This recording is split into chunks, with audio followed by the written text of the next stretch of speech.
Nuh police कप्तान विजय प्रताप ने पत्रकारों से की प्रेस वार्ता।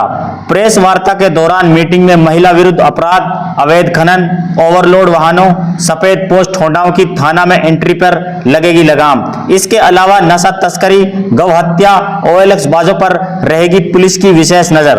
अपराध पर अंकुश लगाने के साथ साथ आमजन को न्याय दिलाने पर रहेगी प्राथमिकता। आइए सुनवाते हैं मेवात के SP विजय प्रताप को।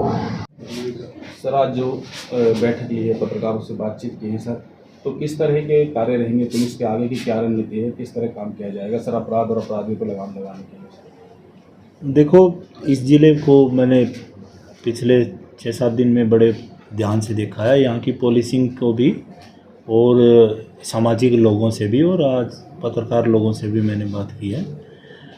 तो मैंने पाया है कि यहाँ जो जन सुनवाई है उसको त्वरित करने की ज़रूरत है। जो भी लोग अपनी कोई भी किसी प्रकार का कष्ट लेके आता है तो हम उसको तुरंत प्रभाव से उस पर क्या सही एक्शन हो सकता है उसके बारे में मैं खुद ले रहा हूँ। और मेरे अधीन जितने भी SHOs और DSPs हैं और चौकी इंचार्जेस हैं उनको भी तुरंत प्रभाव से लोग भटके ना, ये इंश्योर हम करना चाह रहे हैं। और उनकी जो सही बात है उनको सही सुने और समय पर उनको कारित करे और उसका निष्पादन करे।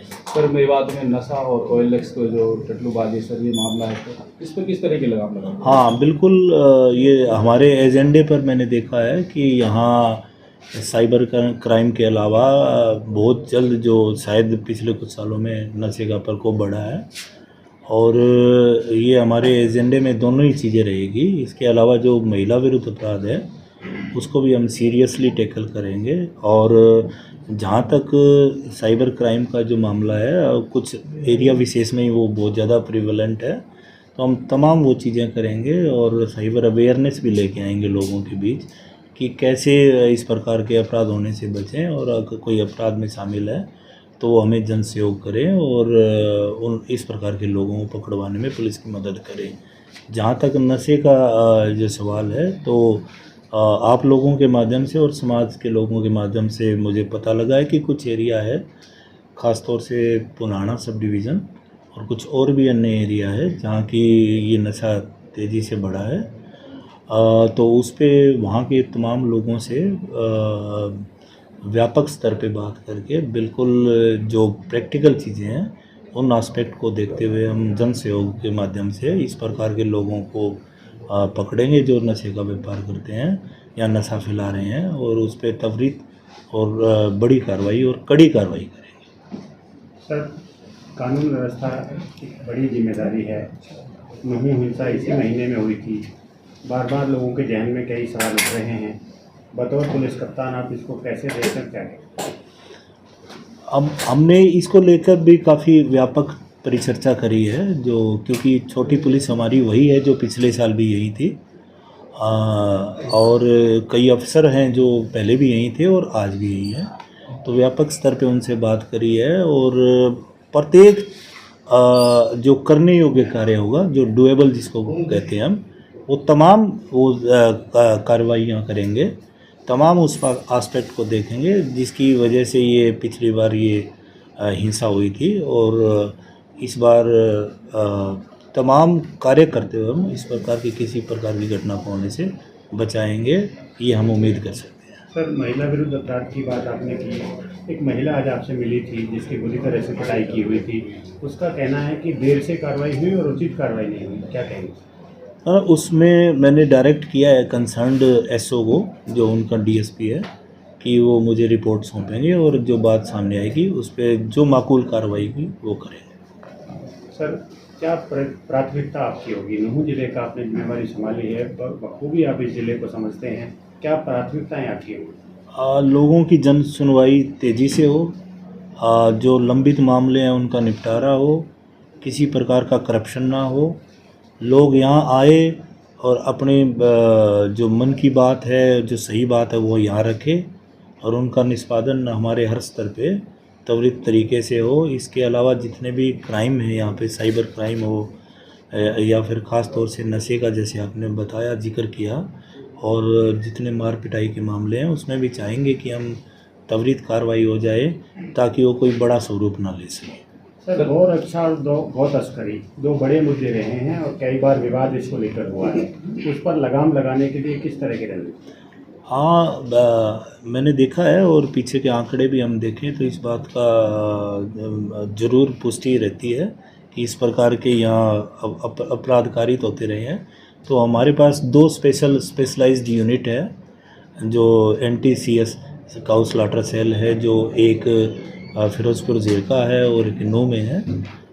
ज़रूरत पड़ी तो हम हो सकता है पुनाने के लिए भी इस प्रकार का एक स्टाफ तैयार करें, पर इस प्रकार की जो गतिविधि है उस पर भी लगाम लगाएंगे, पर वो भी जनता की सहयोग। सर इससे रिलेटेड एक क्वेश्चन है इसी से, यहाँ slaughter house number of slaughter house तेजी से बढ़ रहे हैं, राइट?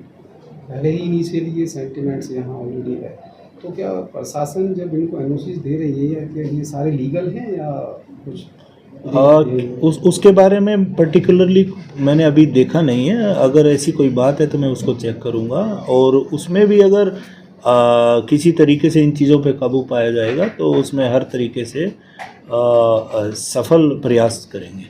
सर फिरोजपुर जेल की अगर हम बात करें, इलीगल माइनिंग और ओवरलोड, ये 2 बड़े मुद्दे वहाँ पर रहे हैं। कुछ लोग अभी भी अवैध उगाई कर रहे हैं, उन पर लगाम लगाने के लिए क्या रणनीति है?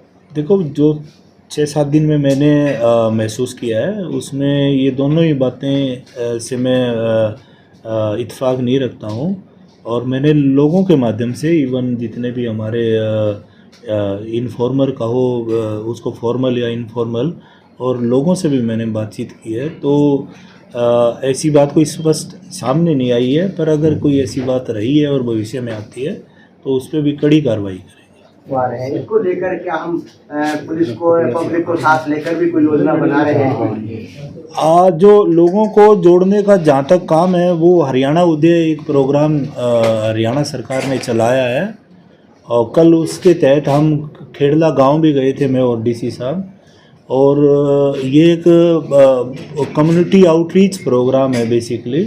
तो लोगों के बीच हम जाएंगे, लोगों की जो दुख तकलीफ़ है वो मौके पर सुनेंगे और वहीं से उसका निष्पादन करेंगे, निपटान करेंगे। मैं आपके माध्यम से जो तमाम जनता है उनसे भी रिक्वेस्ट करूंगा, प्रार्थना करूंगा कि वो भी हर तरीके से हर प्रकार के अपराध को काबू करने में पुलिस का सहभागी बने, और जो जितने भी गलत प्रकार के एलिमेंट है उनको कंटेन करने में हमारी मदद करें, ताकि हम एक शानदार और स्वच्छ और प्रेम सद्भाव से रहने वाले समाज का गठन कर सकें। सर एक बात सामने और आती है कि कई बार आदमी थाने जाते हैं, वहाँ शिकायतों का निवारण नहीं होता, या फिर वो दूसरे जाते हैं या फिर कोई ठोंडे तबकों में कई बार फंस जाते हैं।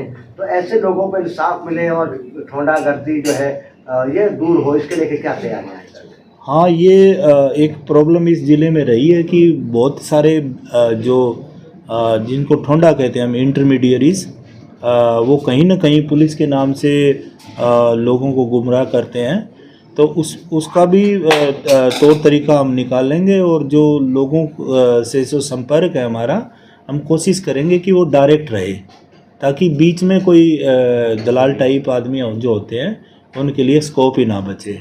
जल्द ही वो भी ये चीज़ें मूर्त रूप में आप देख भी पाएंगे।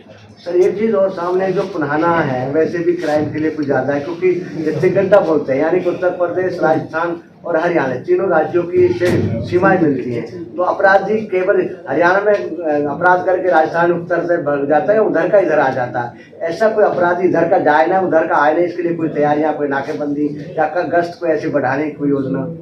वो जो सब डिवीज़न बिल्कुल वो राजस्थान से लगता है और उत्तर प्रदेश से भी लगता है, और बहुत से ऐसे नए रास्ते बन गए हैं जिनका कि आवागमन तेज़ी से हो सकता है। तो वो हम चिन्हित करेंगे कि किन जगहों पे नाके लगने चाहिए। हालांकि नाकाबंदी अब भी चल रही है, तो उसी में इसको और ऑगमेंट करेंगे, और जहाँ जहाँ नाका बंदी करने की ज़रूरत है, नाके लगाने की ज़रूरत है, वहाँ और नाके लगाएंगे।